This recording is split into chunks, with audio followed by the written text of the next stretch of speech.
infectious personality and endless talent, it is not hard to see why Ashley Burghardt has become one of Dallas's most popular designers. So we have, the two collections. We've got Ashford Richley, which is the leather bags, and then AR by Ashford Richley, which are the synthetic bags. If you're going to spend $500 on a bag, you want to be able to wear it for more than one season, And whereas the synthetic bags, if you're getting a bag for $45 or $50, you want to wear it for a while. But if it's not in season next summer, it's not as big of a deal. I like to be really trendy with the synthetic line. I just think it's fun. I asked Burghardt where she gets her inspiration from. It's really hard to say.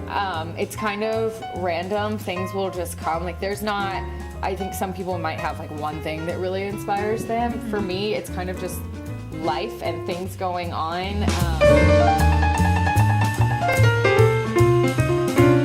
Do you have a name for this wall? I feel like I want to call it the beautiful bag wall or something. Our history wall is what it's supposed to be. This was literally the very first bag. I was shopping online one day, and I saw this. I think I was on Anthropology, and I saw this really cute little ruffle dress. And this bag, this popped into my head. That was right before my husband told me to go to market. I asked her about the company's newest tagline, fashion, form, and function. It was last spring's collection had those built-in wallets, and it just kind of was something I just started doing, really trying to make the bags functional. Form was already something that was there. I already like doing really different, unique shape fashion. They've always been fashion forward and on trend.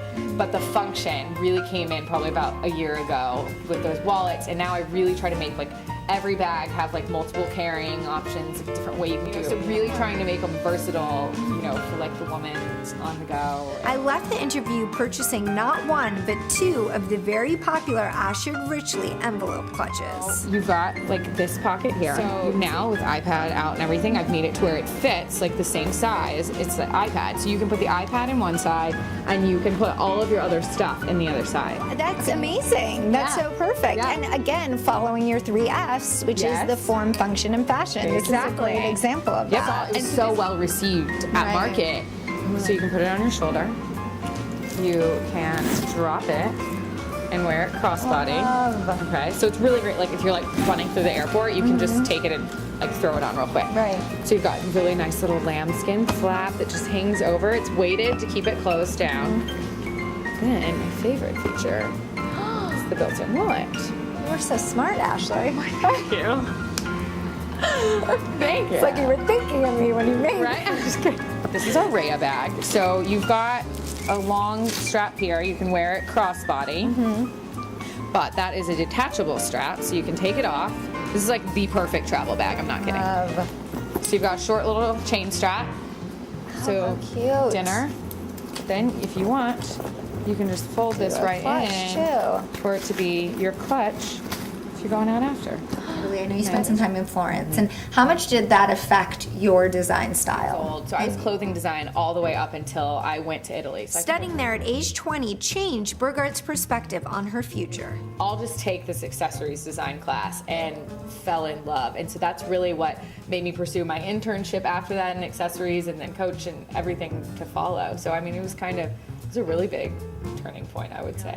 What do you think gave you that final push to say, you know what, I'm just going to do this and I'm going to start it? My husband, 100%. Because I was at a company that I wasn't happy with, and I kept saying, I think I could probably do it on my own. I think I could do it on my own. Here's the money to go to market, do it, and let's see what let's just see what happens. Although apprehensive to go out on her own, Burghardt quickly received the accolades most designers can only dream of. And a really huge confidence boost was our first market whenever we decided to do a collection and go to market with it, and I had no idea what would happen. I didn't even have colorways. I went with 6 bags. I was like, we'll see what happens.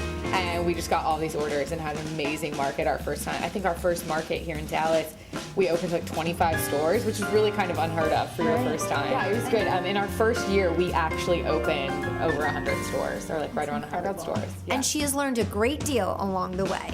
I think one thing you really have to learn whenever you're starting out is that every opportunity that comes your way, even if it sounds really great, may not be.